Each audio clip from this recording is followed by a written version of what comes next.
ઠાકોરજીને સમર્પવાનો ક્રમ કર્યો, જ્યાં ઠાકોરજી તો બાજુમાં બિરાજી રહ્યા હતા અને ઠાકોરજીની સેવા છોડીને એને બીજી સેવા શરૂ કરી. કેમ કે ઠાકોરજીએ પ્રભુએ તો મનોરથ પૂરા નતા કર્યા એના, તો બીજી સેવા શરૂ કરી કે આ મારા મનોરથ પૂરા કરશે કરીને. તો ધૂપ દીપ અગરબત્તી ફૂલહાર લઈને આવ્યા અને ફૂલહાર લઈને આવ્યા અને જ્યાં પ્રગટાવવાનો વિચાર કર્યો, ધરવાનો વિચાર કર્યો, ત્યાં થયું કે બાજુમાં બિરાજતા પ્રભુ જેમની મેં 6 મહિના સેવા કરી, 10 મહિના સેવા કરી, પણ જેણે મારા મનોરથ પૂરા નથી કર્યા, તો ક્યાંક ભૂલથી આ ધૂપ દીપ અગરબત્તી અને ભૂલથી આ કંઈ ફૂલહારની સુગંધ આ ઠાકોરજીને ન મળી જાય. એ માટે શું કર્યું? ઠાકોરજીના નાકની અંદર રૂ ભરી દીધું. શું કર્યું? ઠાકોરજીના નાકની અંદર રૂ ભરી દીધું કે ક્યાંક આ સુગંધ લઈ ન લે. આને તો મારું કામ જ નથી કર્યું, 10 મહિના સેવા કરી છતાંય મારા મનોરથ પૂરા નથી કર્યા, મારું તો કામ કર્યું નથી, માટે આ ભગવાનની નાકમાં રૂ ભરી દો. ક્યાંક ભૂલથી અગરબત્તીની સુગંધ ના આવી જાય, ક્યાંક ફૂલની સુગંધ ના આવી જાય, ક્યાંક હું તો આ ગણેશજી માટે બધું લાવ્યો છું, ભૂલથી આ ન લઈ લે, માટે નાકમાં રૂ ભરી દીધી. જ્યાં નાકમાં રૂ ભરી ત્યાં પ્રભુ જોર જોરથી હસતા થઈ ગયા, જોર જોરથી હસતા થઈ ગયા. અને પેલો ભક્ત તો એકદમ વિચાર પડી ગયો કે પ્રભુ આપ કેવી રીતે હસી રહ્યા છો, કેમ એકદમ આમ? તરત જ એમણે કહ્યું કે ભાઈ હું તારા પર બહુ પ્રસન્ન થયો છું, હું તારાથી બહુ રાજી છું, બોલ તું માંગ, તને શું જોઈએ છે? તો પેલા ભક્તે કહ્યું કે પ્રભુ આટલા વખત આપની સેવા ટહેલ કરી પણ આપે જરા કૃપા ન કરી. આજે હું આપના નાકની અંદર રૂ ભરી રહ્યો છું અને આપ આ પ્રકારે મને કહી રહ્યા છો કે માંગ શું જોઈએ, એનું કારણ શું? તો તરત જ પ્રભુએ કહ્યું કે ભાઈ અત્યાર સુધી તું જે સેવા કરી રહ્યો હતો એ ભૌતિક ખાલી ક્રિયા કરી રહ્યો હતો, આજે તે મને પ્રગટ જાણ્યો છે એટલે પ્રસન્ન થયો. અત્યાર સુધી તું ખાલી ક્રિયા કરતો હતો, પૂજા કરતો હતો, પણ આજે તે મને પ્રગટ માન્યો છે અને પ્રગટ માની મારી નાકમાં રૂ ભર્યું છે કે ક્યાંક સુગંધ ન લઈ લે. હું તારા પર પ્રસન્ન થયો છું કે તે મને પ્રગટ તો જાણ્યો, બોલ હવે તને શું જોઈએ? તો કહેવાનો તાત્પર્ય છે શ્રીનો કે આપણે પણ આપણા પ્રભુને, આપણા માટે બિરાજતા પ્રભુને સાક્ષાત બિરાજી રહ્યા છે, પ્રગટ બિરાજી રહ્યા છે, એવા ભાવથી જો સેવા સ્મરણ સત્સંગ કરીએ તો પ્રભુ આપણી પણ સેવા સ્વીકારે. યાદ રાખજો, આજે જાણે અજાણે સેવા સ્મરણ સત્સંગ આ બધું કરવા છતાં પણ પ્રભુનો અનુભવ, પ્રભુની કૃપા, પ્રભુની પ્રસન્નતા નથી મળતી. એનું કારણ એ જ છે કે આપણે પ્રભુને પ્રગટ નથી માનતા. યાદ રાખજો બેટો, આજે પણ આપણે પ્રભુને પ્રગટ નથી માનતા. હા, પ્રભુ બિરાજે છે, પણ બિરાજે છે ઠંડી ગરમી વરસાદ પ્રભુને પણ લાગે છે, પ્રભુના પણ સુખનો વિચાર છે. એ પ્રકારે જો આપણે પ્રગટ માનીએ અને પ્રગટ સમજીને જો પ્રભુની સેવા કરીએ તો આજે પણ પ્રભુ એ અનુભવ આપણને જતાવે છે. યાદ રાખજો. તો કહેવાનો તાત્પર્ય છે શું? એક તો પ્રભુને પ્રગટ માનીને આપણે પ્રભુની સેવા કરીએ અને બીજું એક પ્રભુનો દ્રઢ આશ્રય રાખીએ તો આપણા કાર્યો સંપન્ન થાય. ઘણીવાર લૌકિકની અંદર, વ્યવહારની અંદર, જીવનની અંદર મૂંઝવણ આવે, પ્રશ્ન જાગે, તડકો છાયો આવે, પણ એવા સમયની અંદર પણ આપણે વૈષ્ણવોએ પ્રભુનો આશ્રય નહીં છોડવો. એવા સમયમાં આપણે એમ માનવું જોઈએ કે પ્રભુ મારી પરીક્ષા લઈ રહ્યા છે, પ્રભુ મારી કસોટી કરી રહ્યા છે, તો આપણે પ્રભુનો આશ્રય નહીં છોડવો જોઈએ. કંઈક તકલીફ પડે તો પાછા કોઈ કે તમને ઘણા વખતથી કામ ધંધામાં સારું નથી ને, એક કામ કરો, ત્યાં ચાલો, ત્યાં સારું થઈ જશે. પછી પાછા આડોશ પડોશમાં કોઈ કે એ બધું છોડ દો, પેલા બાપુ બહુ સારા આયા છે, એવો દોરો બાંધશે તરત જ રાહત થઈ જશે. પછી પાછો વિચાર આવે, કોઈ આવે કે ભાઈ આ બધું છોડી દો, કંઈક બીજો વિચાર કરો. તો જ્યારે જે આવે એની વાત આપણે માનતા થઈ જઈએ. જો તમે વિચારો, આપણે તકલીફમાં હોઈએ તો જ્યારે જે વાંચે, જે કે એની આપણે વાત માનતા થઈ જઈએ અને કરતા થઈ જઈએ, પણ આપણે આપણા મનથી નથી વિચારતા કે આ કાર્ય આપણે કરવું કે ન કરવું. કોઈ બાપુ આવી જાય તો એના દોરા ધાગા બાંધતા થઈ જઈએ.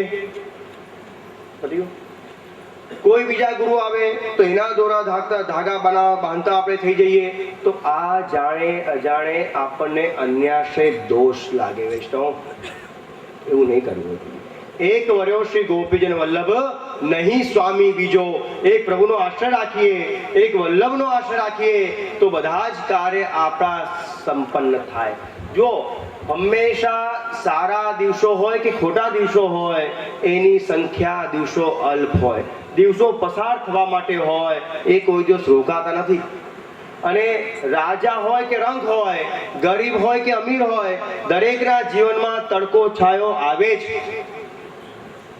તો એવા સમયની અંદર એક પ્રભુનો આશ્રય રાખીએ તો આપણા કાર્યો સંપન્ન થાય. અને જો આશ્રય ન કરીએ તો આપણને દોષ લાગી જાય. કાર્ય તો થવાનું જ નથી, યાદ રાખજો. કેમ કે આપણે શ્રીનાથજીના સેવક છીએ, શ્રી વલ્લભના સેવક છીએ, અને અન્ય આશ્રય કરતા ફરીએ તો મહાદોષ લાગે. માટે પ્રભુનો આશ્રય રાખીએ તો આપણા કાર્ય થાય. તમે જો હંમેશા કસોટી કોની થાય તો કે હીરાની થાય. કોલસાની કોઈ કસોટી કરે છે? કોઈ કોલસાને ઘસે છે કે આ કાળો છે કે ગોરો છે જોઈએ આપણે? ના. હીરો હોય એને તપાસ કરીએ કે આ હીરો છે કે શું છે. એ જ પ્રકારે આપણે એમ માનવું જોઈએ કે પ્રભુ મારી કસોટી લઈ રહ્યા છે, પ્રભુ મારી પરીક્ષા લઈ રહ્યા છે. તો એવા સમયે આપણે પ્રભુનો આશ્રય રાખી, પ્રભુ હું તો આપના આશ્રયમાં છું, આપના ચરણમાં છું, આપની કૃપાથી જ બહાર નીકળાશે, આપના સાનિધ્યમાં છું. બસ એવો આશ્રય રાખીએ તો આપણું કાર્ય જલ્દી સંપન્ન થઈ જાય. બસમાં ટ્રેનમાં જતા હોઈએ, અમુક જગ્યાએ સારા જોવાના દ્રશ્યો પણ આવે, કુદરતી સૌંદર્ય પણ આવે, અને અમુક જગ્યાએ જોવાનું મન ન થાય એવા પણ સૌંદર્યના એવા બી દર્શન થાય. તો એવી જગ્યાએ શું કરીએ? આપણે મન નથી રાખતા. એ તો ચાલવા માટે છે. અત્યારે સારું છે, કાલે નબળું આવશે, પછી પરમ દિવસે પાછું સારું આવી જશે. આ પ્રકારે ક્રમ તો ચાલુ ને ચાલુ જ રહે છે. આપણે અટકતા નથી. પેલું નાનું બાળક હોય ને, એ પડે તો પડી જાય તો એના પગમાં વાગ્યું હોય તો ઘડી ઘડી યાદ કરી રડે, મને વાગી ગયું, મને વાગી ગયું, મને વાગી ગયું કરે. પણ એ તો ક્યારનું એને મટી ગયું હોય, પણ યાદ કરી કરીને રડે. એ જ પ્રકારે જાણે અજાણે આપણે પણ એવું કરીએ છીએ કે કોક વાર કોઈ ઘટના ઘટી ગઈ, એ ઘટીને પૂરી પણ થઈ ગઈ, છતાં યાદ કરીને આપણે હેરાન થઈએ છીએ. જો તમે યાદ કરીને, અરે વાત તો પૂરી થઈ ગઈ, એ ઘટના તો પતી ગઈ, હવે શ્રી વલ્લભના આશ્રયમાં છીએ, તે બધું તો ક્યારનું જતું રહ્યું, પણ છતાં પણ યાદ કરીને આપણે એને વાગોળ્યા કરીએ છીએ. માટે આ બધું ન કરવું જોઈએ. એક પ્રભુનો આશ્રય રાખવો જોઈએ. અને આપણા પુષ્ટિ ભક્તિ માર્ગની અંદર જો આપણા ઠાકોરજી કેવી રીતે બિરાજે છે તો કે બાલ ભાવથી ઘરમાં બિરાજે છે. તો નાનકડા બાળકથી આપણે માંગીએ કે આપીએ? વિચાર કરો.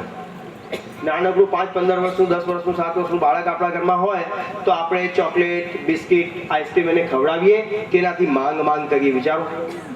એને તો આપણે આપવાનું હોય, રમકડા આપીએ, કંઈક ને કંઈક વસ્તુ આપીએ, કપડાં આપીએ, અને રાજી કરીએ બાળકને. એ જ પ્રકારે આપણા ઘરમાં બિરાજતા 7 વર્ષના નાનકડા પ્રભુને આપણે રોજ સવારના પોળમાં હેરાન કરીએ. પ્રભુ આજે તો આ તકલીફ છે, મારે કૃપા કરી આપો.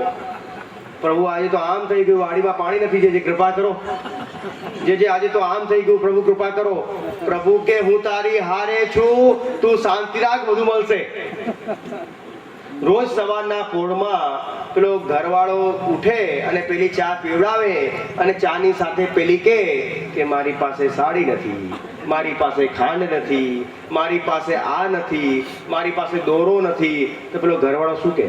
તું શાંતિ રાખ, હું છું ને, બધું મળી જશે. શું કે શાંતિ રાખ, હું છું ને, બધું મળશે, મને ખબર છે તારી પાસે શું છે ને શું નહીં.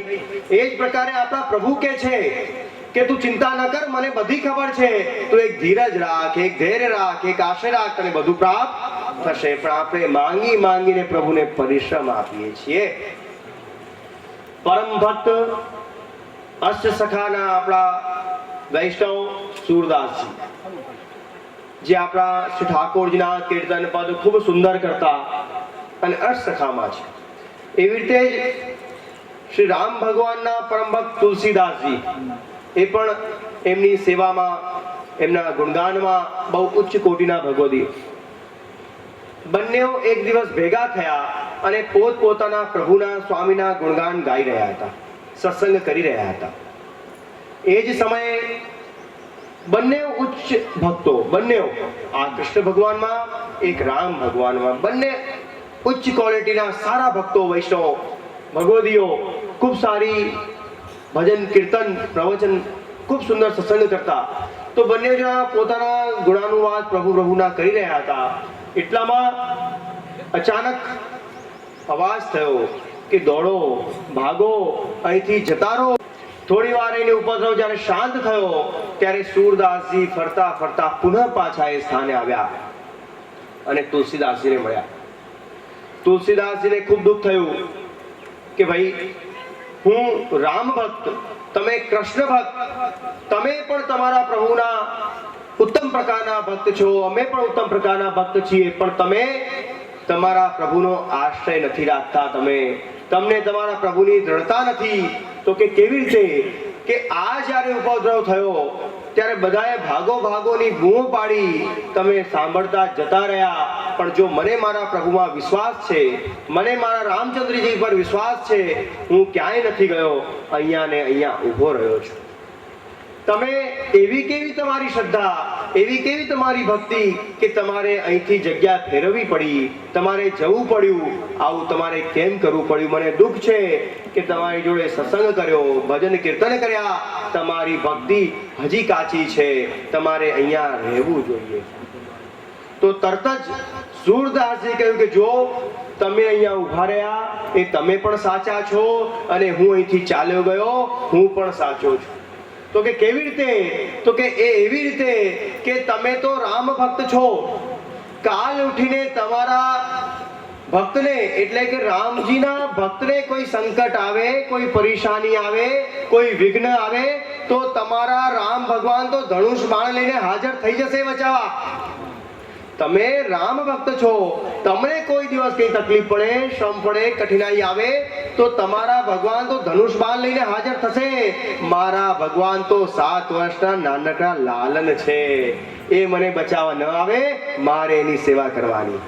જો કેટલો સુંદર ઉત્તર આપ્યો. વિચારો તો ખરા, વિચારો કે તમારા ભગવાન તો ધનુષ બાણ લઈને હાજર થઈ જશે, રામ ભગવાન છે, એ તો બચાવવા આવશે, પણ મારા ત્યાં તો નાનકડો લાલન છે 7 વર્ષનો, એને બચાવવા, એ મને બચાવવા ન આવે, મારે તો એની સેવા કરવાની હોય, મારે તો એનું ધ્યાન રાખવાનું હોય. આવી અમારી નિખાલસ નિસ્વાર્થ ભક્તિ છે યાર. તો કહેવાનો તાત્પર્ય છે કે એ નાનકડા બાળકને, એ નાનકડા લાલનને જે આપણે ઘરમાં બિરાજતા હોય અને રોજ રોજ આપણે એને પરિશ્રમ આપીએ, રોજ રોજ આપણે એને પૂછ કરીએ, રોજ વિનંતી કર કરીએ તો કેટલો શ્રમ પડે. વિચારો તો ખરા, પડે કે ન પડે? રોજ સવારના પોળમાં કોઈ આપણને આટલી બધી વાતો કરે તો આપણને કંટાળો આવે કે ના આવે? તો કહેવાનો તાત્પર્ય એ છે કે આવા સમયની અંદર આપણે પ્રભુને વિનંતી નથી કરતા, પણ વલ્લભકુલને વિનંતી કરીએ, એમને વિનંતી કરીએ, પ્રભુ આ પ્રકારનો મારો શ્રમ છે, આપ કૃપા કરો કે નિવારણ થાય અને સેવા સ્મરણમાં આગળ વધી શકે. જો અમે તમારું લૌકિક સાંભળવા બેઠા નથી, પણ તમારું અલૌકિક સુધરે માટે તમારું લૌકિક સાંભળીએ છીએ. નહીં તો બધા પાસે આવીને તૂટી જ પડે, સત્સંગની વાત બાજુમાં રહે અને આ બધી વાત ચાલુ થઈ જાય, આવું થાય. પણ તમને ઉદ્વેગમાંથી મુક્ત કરીએ, ચિત્ત તમારું શુદ્ધ પ્રસન્ન હશે તો તમે સેવામાં સન્મુખ થઈ શકશો. એ હેતુથી તમારી વિનંતી સ્વીકારીએ છીએ. અને આપણા ત્યાં વિનંતી કરવાનો અધિકાર કોને છે? તો આપણા ત્યાં જ્યારે પણ એવો કોઈ કષ્ટ હોય, એવી કોઈ તકલીફ હોય, એવો કોઈ શ્રમ હોય તો આપણે વિનંતી ગિરિરાજજીને કરીએ. જો હરિદાસ બને માનતા પણ આપણા ત્યાં માનવી હોય તો ગિરિરાજની માનતા માનીએ છીએ, અને એ ગિરિરાજી આપણા મનોરથ પૂર્ણ કરે છે. જો આજે પણ વ્રજની અંદર, આપણા જીવનકાળની અંદર કોઈ સંકટ આવે, કોઈ પરેશાની આવે તો આજે પણ વૈષ્ણવ ગિરિરાજની માનતા માને છે, ગિરિરાજને વિનંતી કરે છે, અને ત્યાં જઈને પરિક્રમા કરે, દૂધ ચડાવે, ભોગ ધરે અને વૈષ્ણવના મનો સંપન્ન થાય છે. જાય છે, ઘણા વૈષ્ણવ જાય છે. તો કહેવાનો તાત્પર્ય એ છે વૈષ્ણવજનો કે આપણા માર્ગની અંદર કોઈ પણ તકલીફ હોય, કોઈ પણ શ્રમ હોય તો આપણે ઠાકોરજીને વિનંતી નથી કરતા, પણ આપણે વિનંતી કરીએ છીએ ગિરિરાજજીને, અને એ ગિરિરાજજી આપણા મનોરથ. 284 વૈષ્ણવની વાર્તાની અંદર એક ભગવતી બહેનની વાત આવે છે કે જેના નવા નવા લગ્ન થયા અને લગ્ન થયાની સાથે જ્યારે સાસરે ગઈ અને સાસરે જતા જ એના ઘરમાં એના ઘરની ભેંસ ખોવાઈ ગઈ. આવે છે ને પસંદ? એના ઘરની ભેંસ ખોવાઈ ગઈ અને બધા ઘરના લોકો વિચારમાં પડી ગયા કે આ ભેંસ ક્યાં ગઈ, ક્યાં ગઈ. જરૂર આ વહુના પગલા સારા નથી કે આવતા જ વહુના આ ભેંસ આપણી ખોવાઈ ગઈ, જંગલમાં જતી રહી. બધા એને કોસવા લાગ્યા, બધા એના પગલા ખોટા છે બોલવા લાગ્યા. અને સંસારનો તો નિયમ છે, કંઈક સારું થાય તોય બોલે ને જરા ખોટું થાય તોય બોલે. તો તરત શરૂ પડી ગયા કે આ વહુના પગલા સારા નથી, એના આવતા જ આપણા ઘરમાં એક ખોટું કાર્ય થઈ ગયું, આપણી ભેંસ જંગલમાં જતી રહી, ખોવાઈ ગઈ. હવે શું કરશું? પેલી ભગવતી વૈષ્ણવભાઈ ખૂબ મૂંઝાઈ ગઈ, ખૂબ દુઃખી થઈ ગઈ કે પ્રભુ આ કેવો આક્ષેપ મારા પર લાગ્યો, હું તો આપની સેવક છું, આપની દાસી છું, આપ કૃપા કરો મને આમાંથી તારો. ત્યાં ને ત્યાં એણે શ્રી ગિરિરાજને વિનંતી કરી કે પ્રભુ મારા પર કૃપા કરો, આ જે આક્ષેપ આપના ભક્ત ઉપર લાગ્યા છે એમાંથી મને તારો અને મારી ભેંસને મને મેળવી આપો તો આ બધા ઘરના લોકો મને અનુકૂળ થાય. એ પ્રકારે પ્રભુને વિનંતી કરી, દૂધની વિનંતી કરી, સામગ્રીની વિનંતી કરી, એવો મનોરથ કર્યો. આ વિનંતી કરતાની સાથે જ ખૂબ ભાવ હતો, ખૂબ તાપ હતો, ખૂબ ક્લેશ હતો અને કરતાની સાથે જ પ્રભુએ ગિરિરાજજી એની વિનંતી સ્વીકારી અને એ ભેંસ પાછી આવી ગઈ. ભેંસ પાછી આવી ગઈ તો પાછા ઘરના લોકો કેવા લાગી ગયા કે ખરેખર આ તો વહુના પગલા સારા કે ગયેલી ભેંસ પાછી આવી. જો સંસાર છે ને હંમેશા બે બાજુ બોલે. તમે આમ કરો તો કે આમ કરે છે અને આમ કરો જો આમ કરે છે પાછું. હંમેશા બે બાજુ બોલે સંસાર. આને જ કહેવાય સંસાર. તો લૌકિક પાછા એ બધા લોકો કેવા લાગી ગયા કે આ તો ખરેખર વહુના પગલા સારા કહેવાય કે જંગલમાં ગયેલી ભેંસ પાછી આવી, બાકી કોઈ દી ભેંસ પાછી ન આવે એ તો ભૂલી જવાની. તો કહેવાનો તાત્પર્ય એ છે વૈષ્ણવજનો કે આજે પણ આપણા સમાજની અંદર, આપણા જીવનની અંદર કોઈ આપણને શ્રમ પડે છે, તકલીફ પડે છે, સંકટ પડે છે તો પણ આપણે ઠાકોરજીને પરિશ્રમ નથી આપતા, પણ ગિરિરાજજીને વિનંતી કરીએ છીએ અને એ ગિરિરાજજી આપણા મનોરથ પૂરા કરે છે. તો આપણે ખૂબ ભાવથી, ખૂબ સ્નેહથી આપણે પ્રભુની સેવામાં સન્મુખ થઈએ, પ્રભુને લાલડાવીએ અને પ્રભુ આપણને જેવી સ્થિતિમાં રાખે એવી સ્થિતિમાં પ્રેમથી રહીએ. એ જ સાચો દાસ ધર્મ છે. આપણા લગ્ન થાય અને લગ્ન થયા પછી પત્ની પતિના ઘરે જાય તો એ પતિના ઘરે ગયા પછી એ જેવી સ્થિતિમાં એનો ધણી રહેતો હોય એ જ સ્થિતિમાં પત્નીને રહેવું પડે. સુખમાં, દુઃખમાં, તડકામાં, છાયામાં, મહેલમાં, ઝોપડામાં જે પ્રકારે પણ એ રહેતો હોય એ જ પ્રકારે એનો ધર્મ છે કે એની સાથે રહેવું. એ જ પ્રકારે આપણા સ્વામી, આપણા ઈષ્ટ એ આપણને જેવી સ્થિતિમાં રાખે આપણે એનો આશ્રય કરીને રહીએ તો આપણા કાર્ય સંપન્ન થાય. એક સ્વામીજી હતા, એ એક ગામથી બીજે ગામ નાવમાં જઈ રહ્યા હતા. નાવમાં જતા હતા, ઘણા બધા બીજા પણ યાત્રીઓ એ નાવમાં બેઠા હતા અને જતા જતા અચાનક એવું બન્યું કે નાવમાં પાણી ભરાવાનું શરૂ થઈ ગયું. બધા લોકો મૂંઝાઈ ગયા કે પાણી ભરાયું, હવે શું કરશું? પેલા જે સ્વામી હતા, જે પેલા બાપુ હતા એ તો પોતાના પ્રભુની મસ્તીમાં, ભજનમાં, કીર્તનમાં, સત્સંગમાં એકદમ મસ્ત હતા. પેલાને તો ખબર પણ નહીં કે આવું કંઈ પાણી ભરાયું છે. પણ જ્યાં પાણી ભરાયું તો બધાના ચિત્ત ઉદ્વેગમાં આવી ગયા, બૂમબડાડા કરવા લાગી ગયા અને બધા જે પાણી વધારે ભરાતું ગયું તો બહાર ઉદ્દેશતા થઈ ગયા. અંદરથી કાઢી કાઢીને બહાર પધરાવે, અંદરથી કાઢી કાઢીને બહાર નાખે. ત્યાં સ્વામીજીને ખબર પડી કે આ પ્રકારનો ઉપદ્રવ નાવની અંદર થયો છે, નાવમાં છિદ્ર થઈ ગયું છે, પાણી ભરાવાનું શરૂ થયું ગયું છે અને વધારે પડતું જલ ભરાશે તો હવે આ નાવ પલટી ખાઈ જશે. તો સ્વામીજીને વિચાર આવ્યો કે આ કેવી પ્રભુની લીલા. તો તરત જ એમણે બહાર નદીમાંથી પાણી કાઢી કાઢી નાવમાં ભરવાનું શરૂ કર્યું. શું કર્યું? નદીમાંથી બહારથી પાણી ભરી ભરી નાવમાં ભરવાનું શરૂ કર્યું. બધા લોકો નાવમાંથી પાણી કાઢીને બહાર પધરાવતા હતા, આ બહારથી અંદર પધરાવે. બધા લોકો વિચાર કરે બાપુ તમને થયું શું છે? આ અમે પાણી બહાર કાઢીએ, તમે અંદર ભરો છો, આવું કેમ કરો છો? શું થઈ ગયું બાપુ તમને આ? પણ એ તો એમની મસ્તીમાં હતા, એને કોઈને ન ગાંઠ્યા, એનું કાર્ય કરતા ગયા. થોડોક સમય ગયો, બધા લોકોએ બહુ પ્રયત્ન કર્યા, છિદ્રને પૂરી દીધું, અને એ છિદ્ર પૂર્યા પછી પાણી ભરવાનું બંધ થઈ ગયું, ઉપદ્રવ શાંત થઈ ગયો. પછી ગુરુજીને થયું, અરે પ્રભુ તારી કેવી લીલા છે. તરત જ અંદર નાવમાંથી પાણી લઈ લઈને બહાર કાઢવાનું શરૂ કર્યું.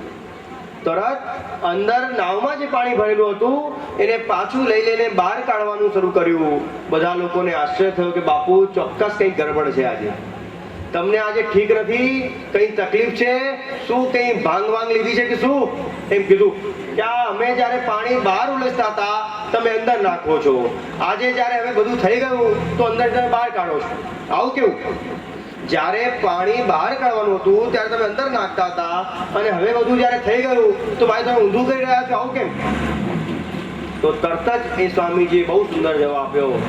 સ્વામીજીએ કહ્યું કે જો જે વખતે નાવમાં પાણી ભરાયું એ વખતે તમે બધાએ પાણી બહાર કાઢવાનો પ્રયત્ન કર્યો. કેમ? કેમ કે જીવન બચાવવું છે માટે. પછી જ્યારે નાવમાં જ્યારે પાણી ભરાવાનું બંધ થઈ ગયું ત્યારે તમે આ કાર્યક્રમ બંધ કરી દીધું અને મેં ઊંધું કરવાનું શરૂ કર્યું. તો એનું કારણ કેમ હતું કે જ્યારે નાવમાં પાણી ભરાયું ત્યારે મને થયું કે પ્રભુ આ તારી કેવી લીલા છે, તારે મને મારવો છે, તારે મને ડૂબાવવો છે, તો તારે તકલીફ લેવાની જરૂર નથી, હું જાતે મારી નાવમાં પાણી ભરીશ. તું કેમ પરિશ્રમ લઈ રહ્યો છે? આ પાણી હું ભરીશ. પછી જ્યારે નાવમાં છિદ્ર પૂરાઈ ગયો, નાવમાં પાણી ભરાવાનું બંધ થઈ ગયું ત્યારે મને થયું કે પ્રભુ આ તારી કેવી લીલા, તે કેવી પરીક્ષા લીધી કે એકવાર મને ઉચ્ચાર કરાવી દો પણ હું તને આમાં પણ પરિશ્રમ નહીં પડાવવા દઉં. હવે તું મને બચાવવા માંગે છે તો આ પાણી હું બહાર કાઢીશ. એટલે હું નાવમાંથી પાણી બહાર કાઢી રહ્યો હતો. હું તો પ્રભુની સાથે છું, પ્રભુની સેવામાં છું, અને પ્રભુ જે ઈચ્છે એ જ મારે કરવું છે. વિચાર કરો વૈષ્ણવ, કેવી ઉચ્ચ અવસ્થા છે આ ભક્તની, કેવો ઊંચો ભાવ છે આ ભક્તનો કે પ્રભુ જેવું ઈચ્છે એવું મારે કરવું છે. મારી પોતાની કોઈ ભાવના નથી, પ્રભુ મને જેવી સ્થિતિમાં જેમ રાખશે એ જ ભક્તનું કાર્ય છે. આગળ તો કહેવાનો તાત્પર્ય એ છે વૈષ્ણવજનો કે આપણે સર્વે વૈષ્ણવોએ આ પ્રકારે પ્રભુનો આશય રાખીએ. બીજું કે આપણા સર્વેના, જો આપણા ત્યાં છે ને પ્રભુ છે જે આપણા ઘરમાં બિરાજે છે, અને એની સાથે આપણા બધાના એક કુલ દેવતા હોય. આજકાલ ગામની અંદર, ઘરની અંદર આ એક પ્રશ્ન આવે છે, જે અમારા કુલ દેવતાનું અમારે શું કરવું, અમારી કુલ દેવીનું જે અમારે શું કરવું. તો વૈષ્ણવને ખાસ કહેવાનું, આ તમારા બધા માટે સમજવાનું, જાણવાની વાત છે કે કુલ દેવતા અને ઈષ્ટ દેવતા આ બે વસ્તુનો ભેદ સમજી લો. આપણે જે જ્ઞાતિમાં આપણો જન્મ થયો છે, વાણિયા, બ્રાહ્મણ, પટેલ, એ જે જ્ઞાતિમાં આપણો જન્મ થયો છે એના જે કુલ દેવતા હોય એને કુલ દેવતા કહેવાય. અને આપણે વૈષ્ણવ બન્યા, આપણે બ્રહ્મસંબંધ લીધું તો આપણા ઈષ્ટ દેવતા છે ઠાકોરજી શ્રીનાથજી. પેલા જ્ઞાતિના દેવ છે, આ આપણા મનના ઈષ્ટ છે. યાદ રાખજો. હવે કુલ દેવતાનું સન્માન કેટલું થાય કે પ્રસંગ આવે ત્યારે કુલ દેવતાનું સ્થાપન થાય, કુલ દેવતાનું સન્માન થાય, અને પ્રસંગ પૂરો થઈ જાય ત્યારે પાછું કુલ દેવતાનું વિસર્જન થઈ જાય. આટલું એનું સ્વાગત થાય. અને ઈષ્ટ દેવતા એ તો આપણા સ્વામી છે, એની તો સેવા આપણે કરવાની છે. અને ઈષ્ટ દેવતાનો સંબંધ, જો કુલ દેવતાનો સંબંધ આપણા દેહ સુધી છે. જે દિવસે આપણો દેહ પડી જાય એ બીજી જન્મમાં આપણને એ દેવતાથી લેનદેન નથી. કેમ? કેમ કે ફરી આપણો જન્મ કઈ યોનિમાં થાય છે, કઈ જગ્યાએ થાય છે, કયા કુળમાં થાય છે એનો આપણને ખ્યાલ નથી. માટે કુલ દેવતા એ આપણા આ જ્ઞાતિ પૂરતા છે, આ દેહ પૂરતા છે. પણ ઈષ્ટ દેવતા એ તો આપણા આત્માના દેવતા છે, જે જન્મો જન્મ આપણી સાથે રહે છે. માટે કુલ દેવતાનું સન્માન કરો. એની જ્યારે પણ એનું સ્વાગત થાય, આગમન થાય, પ્રસંગો પર આગમન થાય અને પ્રસંગ પૂરા થાય ત્યારે વિસર્જન થાય ત્યારે પૂરું એનું સન્માન કરો, એને સાચવો. પણ એનું અનાદર નથી કરવાનો. જો વિચારો, ઘણીવાર વૈષ્ણવ કુલ દેવતા અને ઈષ્ટ દેવતાનો વિચાર નથી કરતા. અમારા ત્યાં પણ કુલ દેવતા હોય તો એનું સન્માન ક્યારે થાય કે જ્યારે અમારા ત્યાં પ્રસંગ હોય, લગ્ન, જનોઈ ઇત્યાદિ, ત્યારે એનું સ્થાપન થાય અને ઠાકોરજીની પ્રસાદી સામગ્રી, પ્રસાદમાંથી જ એને ભોગ ધરવામાં આવે. વિચારજો, હજી સમજી લેજો તમે, અલગ નથી બનતું. અમારા ઠાકોરજી જ્યારે આરોગ્યા હોય એ જ પ્રસાદ ત્યાં આગળ એ કુલદેવતાને ધરવામાં આવે અને એનો સન્માન કરવામાં આવે અને પ્રસંગ પૂરો થઈ જાય પછી એમનું વિસર્જન થઈ જાય. એ જ પ્રકારે આપણે વૈષ્ણવોએ પણ કુલ દેવતાનું સન્માન કેટલું કરવાનું છે એ વિચાર કરી લેવાનો. પ્રસંગો પર એમનું આગમન થાય અને પ્રસંગ પૂરો થઈ જાય પછી એનું વિસર્જન થઈ જાય. આપણાથી જે બને તે અનુસાર આપણે ફૂલી પાંખની સન્મુખ થઈ જઈએ. આપણા ગોર બાપા હોય એને 200, 500, 1000 રૂપિયા આપી કે લો આ કરી નાખજો, અમે તો વૈષ્ણવ બન્યા છીએ, અમે તો નહીં આવીએ, પણ એનું અમારા તરફથી સન્માન કરી દેજો. આ પ્રકારનો ક્રમ કરીએ તો આપણને બાધક ન થાય. નહીં તો પેલા કુલદેવી આવે અને પેલા ગોર બાપા આવે ને કે તમે ઘણા વખતથી કુલદેવીને માન્યા નથી, ઘણા વખતથી કુલદેવીની પૂજા નથી કરી, તમે વૈષ્ણવ બન્યા પછી આ બધું છોડી દીધું છે એટલે તમારા ઘરમાં આ બધી તકલીફ પડે છે. કે આવું કે ગોર બાપા કે છે? અહીંયા નથી કેતા, બધા બહુ સારા છે. અમદાવાદમાં બહુ બીવડાવે, મને અમદાવાદ બહુ બીવડાવે કે તમે ઘણા વખતથી ઠાકોરજી કરો છો, કુલ દેવતાનું નથી કરતા એટલે તમારે આ તકલીફ પડે છે. ધંધામાં, ઘરમાં માંદગી રહ્યા કરે, ઘરમાં શાંતિ ન રહે. આ કુલ દેવતા તમારા પર અપ્રસન્ન થઈ ગયા છે, કુલદેવી નારાજ થઈ ગયા છે, માટે આવું કે. તો વૈષ્ણવજનો કહેવાનો તાત્પર્ય છે આપણે શ્રીનાથજીના સેવક છીએ, વલ્લભના સેવક છીએ, તો કોઈ કુલ દેવતા, કોઈ કુલદેવી આપણું જરાય બગાડતી નથી. એ વસ્તુ યાદ રાખજો. પણ આ પેલા બિચારા ગોર બાપા હોય એને બી તો સાચવવા પડે. એના યજમાન તમે છો, તમે કઈ નહીં કરો તો બિચારા એ શું કરશે? તો તમારે એનું પણ સન્માન કરવાનું, એને પણ કંઈક દેવાનું, જેથી એનું પણ ચાલે અને કુલદેવતાનું પણ સન્માન થઈ જાય. અમે અમદાવાદમાં બિરાજીએ છીએ. અમે પહેલા બંગલામાં રહેતા, તો એ સોસાયટીની અંદર 100 બંગલા. નવરાત્રી આવે ત્યારે અમારા ત્યાં ફાળો લેવા આવે. જોજો, સાંભળજો, બહુ ધ્યાનથી સાંભળજો. ફાળો લેવા આવે કે બંગલામાંથી, દરેક બંગલામાંથી 501 રૂપિયા તો આપવા જ પડશે અને આપવા જોઈએ. આપણે સોસાયટીના મેમ્બર છીએ એમ કરીને તો બધી જગ્યાએ 500 લેવા આવે. અને એ લીધા પછી ત્યાં આગળ સુંદર મજાનો નવરાત્રીનો કાર્યક્રમ કરે, હવન કરે, જમણવાર કરે અને પછી બધા લોકો આનંદ કરે. એવું સોસાયટીનો ક્રમ. ઘણા વૈષ્ણવ પૈસા ન આપે અને કે નહીં અમે તો ભાઈ વૈષ્ણવ છે, અમે નહીં આપીએ, તો સોસાયટી વાળા એનો વિરોધ કરે કે જો વળી આ સોસાયટીના મેમ્બર બન્યા પછી પણ પૈસા નથી દેતા, અમારી પાસે આવે અને અમારાથી પૈસા માંગે, અમે એને પૈસા દઈ દીધો, રાખો અને વ્યવહાર કરો.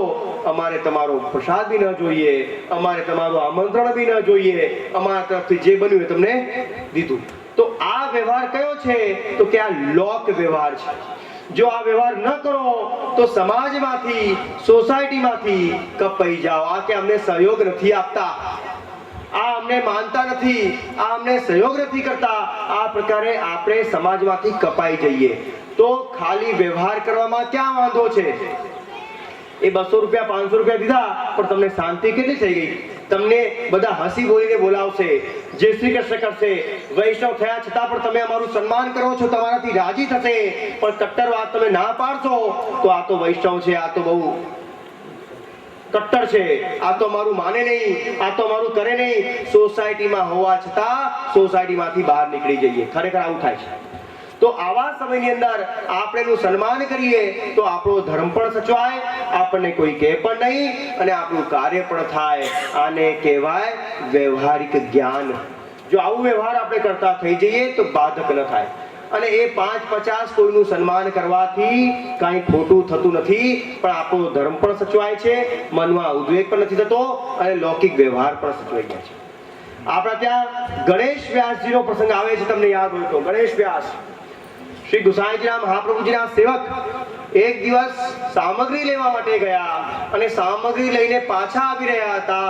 એ વખતે રસ્તામાં ગામમાં એમની સામગ્રીથી ભરેલું રથ ગાડું અટકી ગયું. ઘણા બધા પ્રયત્નો કર્યા, ઘણા બધા ધક્કા માર્યા, પણ એ રથ આગળ ચાલ્યો નહીં. ઘણી બધી મહેનત કરી પણ ક્યાંય કંઈ થયું નહીં. તો પૂછ્યું કે આ રથ કેમના ચાલશે, આ ગાડા કેમના ચાલશે? તો કોઈ ભાઈએ કહ્યું કે અહીંયા આગળ તો ફલાણા મંદિરની અંદર માતાજીનું મંદિર છે, દેવી છે, એ જગ્યાએ જ્યાં સુધી તમે નારિયેળ ન ચડાવો ત્યાં સુધી ગાડું આગળ ચાલે નહીં.